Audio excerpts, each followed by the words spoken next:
గత 2000 సంవత్సరాల క్రితం యేసయ్య ఒకరోజు శిష్యులకు చెప్పాడు. ఏమని చెప్పాడంటే, బాబు మీరు వెళ్ళి అక్కడ ఎదురుగా ఉన్న పట్టణానికి వెళ్ళండి, అక్కడ ఒక గాడిద ఒక గాడిద పిల్ల రెండు కనిపిస్తాయి. మీరు వెళ్ళి ఆ గాడిదను గాడిద పిల్లను కట్లు విప్పండి.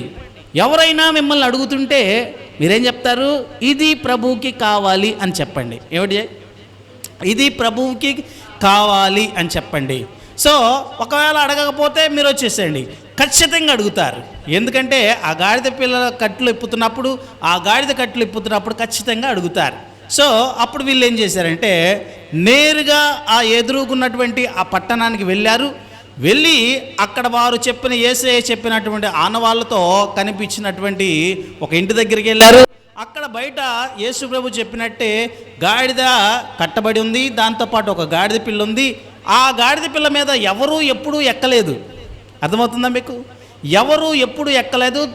పైపెచ్చు దాని మీద ఎలాంటి మూటలు కానీ ఏమీ చేయలే. అది చాలా పవిత్రమైనటువంటి ఆ యొక్క గాడిదగా ఉంది. ఎందుకంటే ఇంతకుముందు దాన్ని యూజ్ చేయలే. అది అప్పుడే అది ఆ తల్లితో పాటు అది ఏం చేస్తుంది? జీవిస్తుంది. ఈ గాడిద పిల్ల ఇప్పుడు ఏమైందంటే కట్టబడి ఉన్నటువంటి గాడిద పిల్ల. బాగా గమనించండి. అయితే ఈ గాడిద పిల్ల చూసి గాడిద పిల్లని చూసి ఆ శిష్యులు ఏం చేశారంటే విప్పుతున్నారనమాట. ఆ కట్లను విప్పుతున్నారు, ఆ మెడకట్లను విప్పుతున్నారు. విప్పుతూ ఉంటే కొంతమంది రానే వచ్చారు. వచ్చి ఏం చేస్తున్నారంటే, ఏ బాబు ఎందుకు మీరు ఈ కట్లు విప్పుతున్నారు అని చెప్పేసి అడిగారట. అడిగితే అప్పుడు యేసయ్య ఏం చెప్పాడంటే, ఇది ప్రభువుకి కావాలి అని చెప్పండి. అప్పుడు వాళ్ళు ఏం చేశారు? ఇది ప్రభువుకి కావాలి. హల్లెలూయా! ఎంత గొప్ప విషయమే కదా. ఇది ప్రభువుకి కావాలి. ఈరోజు గమనించండి, చాలామంది ప్రజలు చాలామంది ఏం చేస్తున్నారంటే ఇలాంటి కట్టబడినటువంటి స్థితిలో ఉన్నారు. కుటుంబంలో కట్టబడి ఉన్నారు, పని చేసే దగ్గర కట్టబడి ఉంటారు, మరొక ప్రాంతాల్లో కట్టబడి ఉంటారు, అనేక ప్రాంతాల్లో కట్టబడి ఉంటారు. అంటే వారికంటే ఒక స్వేచ్ఛ లేదు, వారికంటే ఒక జీవితం లేదు. ఈరోజు దేవుడు ఏం చేశాడంటే ఆ కట్లను ఇప్పడానికే వచ్చాడు. అంతేకాదు కానీ కొంతమంది పాపము అనే కట్లతో ఉన్నారు. పాపం అనేటువంటి కట్లతో బంధించబడి ఉన్నారు. శాంతి లేదు, నెమ్మది లేదు, ఆత్మీయంగా సంతోషం లేదు, సమాధానం లేదు, ఐక్యత లేదు, కుటుంబంలో కలహాలు, అనారోగ్య సమస్యలు, తర్వాత ఆర్థిక సమస్యలు, ఇలాగా ఏదో విధమైనటువంటి కట్లు. ఆ రోగము ఎప్పుడూ ఉంటుంది. అది 366 రోజులు లేదా 65 రోజులు ఉంటూనే ఉంటుంది. అంతేకాదు కానీ సంవత్సరాల తరబడి. ఒక ఆయన ఉన్నాడు, దగ్గర 38 సంవత్సరాల నుంచి అక్కడే పడి ఉన్నాడు. ఇంకొక ఉంది 12 సంవత్సరాల నుంచి అక్కడే పడి ఉంది.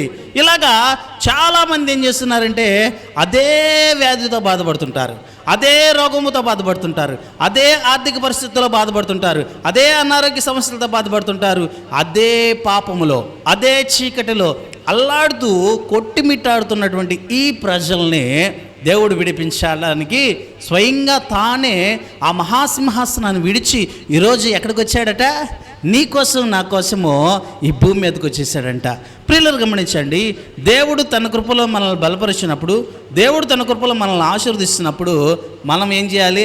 ఆధ్యాత్మికంగా దేవుని వైపు చూసేవారం ఉండాలి. అంతేగాని మనము కట్టబడిన స్థితిలో ఉండకూడదు. ఈరోజు యేసయ్య ఎవరి కోసం వచ్చాడు? నీ కోసం వచ్చాడు. ఈ కోసం వచ్చాడు, మన కోసం వచ్చాడు. మన కోసం వచ్చిన ఆ యేసయ్య ఏం చేస్తున్నాడు? నా కట్లు విప్పడానికి వచ్చాడు. ఏమిటా కట్లు? పాపం అనే కట్లు, శాపం అనే కట్లు, అంధకారమైన కట్లు, ఆర్థిక సమస్యలనే కట్లు, అప్పులు, బాధలు, ఇరుకులు, ఇబ్బందులు, అనారోగ్య సమస్యలు, వీటన్నిటి నుంచి విడిపించడానికి వచ్చాడు. హల్లెలూయా! గాడిదని ఏం చేశాడు? కట్లు ఇప్పడానికి వచ్చాడు. ఆ గాడిద కట్లు ఇప్పుతుంటే ఒక ఆయన వచ్చాడు. ఏం కట్లు ఇప్పుతున్నావు అన్నాడు. అంటే కట్లు విప్పడం ఇష్టం లేదు. చాలామంది బాగుపడుతుంటే ఇష్టం ఉండదు, చాలామంది సంతోషంగా ఉంటే ఇష్టం ఉండదు. ఆ కుటుంబం పచ్చగా ఉండడం ఇష్టం లేదు, ఆ కుటుంబము సంతోషంగా ఉండడం ఇష్టం లేదు, ఆ కుటుంబంలో భార్యాభర్తలు కలిసి ఉండడం ఇష్టం లేదు, ఆ కుటుంబంలో ఆత్మీయంగా ఆ కుటుంబంలో పిల్లలు, తల్లిదండ్రులు అందరూ కూడా ఐక్యతతో ఉండడం ఇష్టం లేదు. ఎప్పుడు కూడా వారు చిన్న భిన్నం అయిపోవడమే జనానికి ఇష్టం ఉంటుంది. ప్రియులను గమనించండి, ఇలాంటి వారు ఎవరైనా బాగుపడుతున్నాడు అంటే వాడు దరిద్రంలోనే ఉండాలి, వాడు ఆర్థికంగా ఇబ్బంది పడుతూనే ఉండాలి, వాడు అసమానతలోనే ఉండాలి, సంతోషంతో ఉండకూడదు. సంతోషంగా ఉండడానికి ఎవరైనా చేయూతనిస్తుంటే ఏం చేస్తుంటారు? వాడి డబ్బండి, వాడి ఇష్టం. ఎవడైనా తాగుతున్నాడు అనుకోండి, ఎవడైనా తిరుగుతున్నాడు అనుకోండి, వాడు సరైన మార్గంలో పెంచేటువంటి క్రమంలో మందలించాల్సింది పోయి ఏం చేస్తుంటారు? వాడి ఇష్టం అండి, వాడి డబ్బండి, నువ్వెవరు అడగటానికి. ఇలాంటివి వస్తూ ఉంటారు. ఇలాంటి వారిని చెడగొట్టడానికే ఇష్టపడుతుంటారు, కానీ ఓ మంచి మార్గాన్న నడిపించడానికి ఇష్టపడరు. ఎందుకు అంటే వీళ్ళే మంచి మార్గాన్ని తీసుకెళ్ళటానికి, ఆ పాప పకట్లను విప్పడానికి ఇష్టపడినటువంటి వాళ్ళే వీళ్ళొచ్చి ఆటంకపరుస్తుంటారు, సంఘాల్లో ఆటంకపరుస్తుంటారు. అంతేకాదు కానీ సమాజంలో ఆటంకపరుస్తుంటారు, కుటుంబాల్లో ఆటంకపరుస్తుంటారు. ఎవరో కాదండి, మన బంధువులే ఆటంకపరుస్తుంటారు. ఎవరో కాదు, మన అయిన వాళ్ళే ఆటంకపరుస్తుంటారు. మన కుటుంబంలో అన్నదమ్ములే ఆటంకపరుస్తుంటారు. వాడు బాగుపడితే నచ్చదు. ఎందుకు? అన్న బాగుపడితే తమ్ముడికి నచ్చదు, తమ్ముడు బాగుపడితే అన్నకు నచ్చదు, అక్క బాగుపడితే చెల్లికి నచ్చదు, చెల్లి బాగుపడితే ఎవరికి నచ్చదు. ఇలాగ నచ్చదు. ఎందుకంటే వాళ్ళు ఎక్కడ బాగుపడతారో అని, వాళ్ళు ఎక్కడ సంతోషంగా ఉంటారో. ఈ బాగుపరిచేటువంటి క్రమంలో ఎవరైనా వచ్చి ఏదైనా ఆర్థిక సహాయమో ఏదో ఒకటి చేస్తూ ఉంటే చెయ్యనియరు, అడ్డుపడుతూ ఉంటారు, ఏదో ఒక సాకులు చెప్తుంటారు. ప్రియులను గమనించండి, దేవుడు అలాంటి వారితో సమాధానం ఏంటి తెలుసా? ఇది ప్రభువు కావాలి. ఇప్పుడు నువ్వెవరికి కావాలి? ప్రభువు కావాలి. మనం ప్రభువు కావాలి, మనం దేవునికి కావాలి. దేవుని కావాలి కాబట్టే ఆయన నిన్ను ప్రత్యేకతపరిచాడు. దేవుడు కావాలి కాబట్టే నిన్ను పక్కకు తీశాడు. దేవుని కావాలి కాబట్టే నిన్ను ఏర్పరచుకున్నాడు. మనందరం ఎవరు చెప్పండి?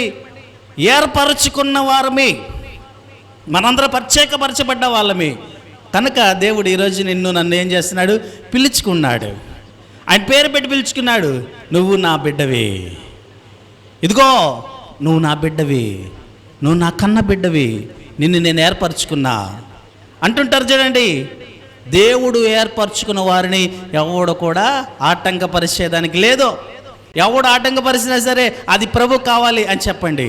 తల్లిదండ్రులు మీ పిల్లల్ని దేవునికి అప్పగించండి. పెద్దవారు దేవునికి అప్పగించండి. మీకున్నది దేవునికి అప్పగిస్తే అది దేవుని చేతులు పెడితే ఆశీర్వదింపబడుతుంది. ఎలాగ ఆశీర్వదింపబడుతుందో తెలుసా? ఎలాగో గొప్ప చేయబడుతుందో తెలుసా? ఈ గాడిద పిల్లలను ఏం చేశారు? వారి దగ్గర నుంచి తోడుకొని వచ్చేసారు. అక్కడే ఉంటే అదే కట్లు, అదే బాధలు, అదే ఇబ్బందులు, అదే ఇరుకు, అదే ఇబ్బంది, అదే ఆర్థిక పరిస్థితులు. ఇంకా ఎదుగుదల లేదు. బయట ప్రపంచం తెలీదు. ఇంకదే ఇల్లు, అదే చీకటి, అదే ప్రపంచం. అక్కడే మగ్గిపోతుంటారు, అక్కడే ఊడిగం చేస్తూ ఉండాలి. లేదు, ఆ జీవితం వద్దు. దేవుడు ఈరోజు మనల్ని ప్రత్యేకపరుస్తున్నాడు. ఓ మంచి జీవితాన్ని ఇవ్వబోతున్నాడు. ఏమిటి ఆ జీవితం? తీసుకొచ్చారు గాడిద పిల్లని తీసుకొచ్చారు. ఎప్పుడైతే యేసయ్య దగ్గరికి తీసుకొచ్చారో వెంటనే ఏం చేశారు తెలుసా? గుడ్డల పరిచారు. హల్లెలూయా. తన బ్రతుకులో ఎప్పుడూ గుడ్డల పరవలా, తన బ్రతుకులో దాని మీద ఎప్పుడూ గుడ్డ పరవలా. ఓ మంచి శ్రేష్టమైనటువంటి వస్త్రాన్ని ఏం చేశారు? ఆ గాడిద పిల్ల మీద వేశారు. ఎప్పుడు గాడిద పిల్ల బట్ట ధరించుకోవాలా, ఎప్పుడు తన మీద రాజవస్త్రాలు ధరింపజేసుకోవాలా. ఓ సౌందర్యమైనటువంటి వస్త్రం, ఓ మెరిసేటువంటి వస్త్రం, ఓ రక్షణటువంటి వస్త్రం దాని మీద వేశారు. అలాగే దేవుడు కూడా ఏం చేస్తాడు తెలుసా? నువ్వు ఎప్పుడైతే ఆయన కనుగొని, ఎప్పుడైతే ఆయన పిలుపుకు నువ్వు లోబడి, ఇది నేను ప్రభువు కావాలి, భర్తతో చెప్పు నేను ప్రభువు కావాలి, భార్యతో చెప్పు నేను ప్రభువు కావాలి, తల్లిదండ్రులతో చెప్పు ఆటంకపరుస్తున్నారా నేను ప్రభువు కావాలి. తల్లిదండ్రులు చెప్పాలి, బాబు నువ్వు ప్రభువు కావాలి, పాప నువ్వు ప్రభువు కావాలి. ఆయన దేవుని కనుక మనం అప్పగించబడితే, మనం అప్పగించబడితే మనల్ని ఏం చేస్తాడు అంటే ఆశీర్వదిస్తాడు. ఎలాగ ఆశీర్వదిస్తాడు? గాడిద ఎలాగ ఆశీర్వదింపబడుతుంది, ఎలాగ దీవించబడుతుంది, ఎలాగ దేవుని యొక్క కృపకి పాత్రుడుగా అవుతుందో చూడండి. ఇక్కడ హెచ్చింపబడుతుంది. ఎలాగ హెచ్చింపబడుతుంది? గాడిదని తీసుకెళ్ళారు, వస్త్రాన్ని ధరింపజేశారు. ఎప్పుడు కూడా లేదు. అయితే దేవుడు నీకు ఇస్తున్నట్టు ఏంటంటే తెలుసా? రక్షణ వస్త్రం. హల్లెలూయా. రక్షణ అటువంటి వస్త్రాన్ని దేవుడు నీ మీద వేస్తాడు. అది కనుక ఉంటే నిన్ను ఎవరు ఆపలేరు, ఎవరు ఇబ్బంది పెట్టరు, ఏ సమస్య మన దగ్గరికి చేరదు. ఒకవేళ వచ్చినా సరే తాత్కాలికం మాత్రమే. అంతలో కనిపించి అంతలో మాయిపోయిపోద్ది ఆ సమస్య.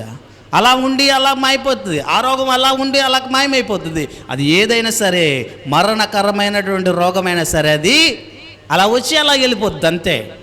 ఈరోజు ప్రియులారా గమనించండి, ఏమిటి అంటే దేవుడు అద్భుతాన్ని చేస్తున్నాడు.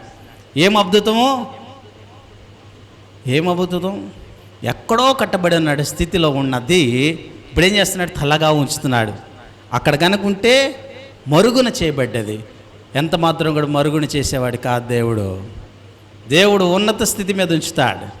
ప్రజలందరూ చూస్తున్నారు. ఇప్పుడు ఈ గాడిద మీద యేసయ్యకి వచ్చినాడు. హల్లెలూయా! ఎంత గొప్ప విషయం తెలుసా? దేవుడు ఆ గాడిద మీద కూర్చున్నాడు. ఇప్పుడు గాడిద నడవడం ప్రారంభించింది, నడుస్తుంది గాడిద. ఎప్పుడు గాడిద ఎక్కడెక్కడో తుప్పల్లోనో మొప్పల్లోనో లేకపోతే ఎక్కడో చోట ఆ గడ్డిలోనూ ఇంకో చోట ఎక్కడ తిరుగుతూ ఉండేది. ఇప్పుడు ఎక్కడ నడుస్తుందో తెలుసా? ఈ గాడిద ముందు వెళ్తున్నప్పుడు దీనికి ముందుగా ఏం చేశారంట? రాజవస్త్రాలు పరుస్తున్నారు, తమ గుడ్ల పరుస్తున్నారు, అనేక మంది దుప్పట్లు పరుస్తున్నారు, అనేక మంది వస్త్రాలు పరుస్తున్నారు. ఇప్పుడు ఏం చేస్తుంది?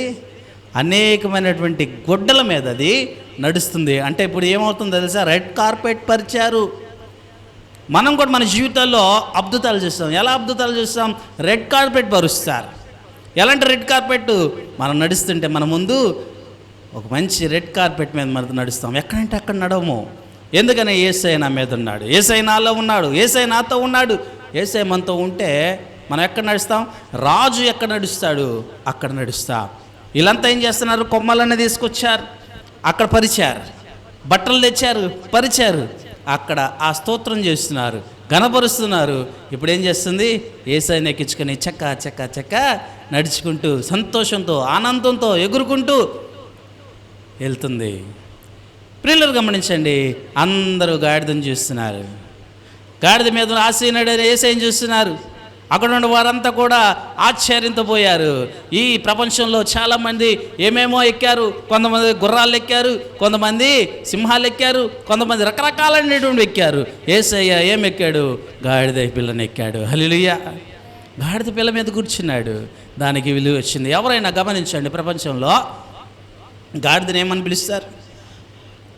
గాడిద ఎవరైనా విలువ ఇస్తారా? గాడిదకి వీళ్ళు లెక్క ఉందా? గాడిద విలువ లేనటువంటి జంతువు. గాడిదని ఎవరు కూడా ఏదన్నా తిట్టాలన్నా కూడా గాడిద అంటారు కదా, మరి గాడిద అంటారు, లేదా అడ్డగాడిద అంటారు. ఇట్లాగా తిడుతూ ఉంటారు. ఎందుకని తిడుతూ ఉంటారంటే వారు పనికి మాలింది. గాడిద అంటేనే పనికి మాలింది. ఆ పనికి మాలిన ఎవరినైనా పనికి మాలినోడా అని తిట్టే బదులు ఒక గాడిద అంటుంటారు, అడ్డగాడిద అంటుంటారు. అంటే ఇది ఇంకా దారుణం కదా. ప్రియులను గమనించండి, ఇలాంటి అడ్డగాడిదలు, ఇలాంటి గాడిదలు ఏం చేస్తున్నాడు? విలువిస్తున్నాడు. పనికిరాని వాడు పనికొచ్చేలాగా చేయడమే యేసయ్య యొక్క పని. హల్లెలూయా! నువ్వు పనికిరాని వాడు అనుకుంటున్నావా? పనికిరాని దానివి అనుకుంటున్నావా? నాకేమీ రాదు, నాకేమీ రాదు, నా చేత కాదు, నా వల్ల కాదు అనుకుంటే కాదు. యేసయ్యకి నువ్వే కావాలి. యేసయ్య నిన్ను అద్భుతంగా మార్చబోతున్నాడు, ఆశీర్వాదాలు నీకు ఇవ్వబోతున్నాడు. కానీ మనం ఏం చేస్తున్నామంటే రావడానికి ఇష్టపడతలా. మనకు అడ్డుపడే వాళ్ళు ఉన్నారు, మనల్ని ఆటంకపరిచే వాళ్ళు ఉన్నారు. ఇక్కడికి ఎందుకులే అనే వాళ్ళు ఉన్నారు, అక్కడికి అవసరం లేదనే వాళ్ళు ఉన్నారు. అంతేకాదు కానీ ఇంకా చాలా ఏం చేస్తుంటారు? అడ్డుపడి కట్టేస్తూ ఉంటారు. కట్లు అనేక రకాలైనటువంటి కట్లు. కొన్ని పాపపు కట్లు, కొన్ని చీకటి కట్లు, తర్వాత కొన్ని ఆర్థికమైనటువంటి కట్లు, అప్పులు, ఆర్థిక భారం, అనారోగ్య సమస్యలు, ఇవన్నీ కూడా కట్లే.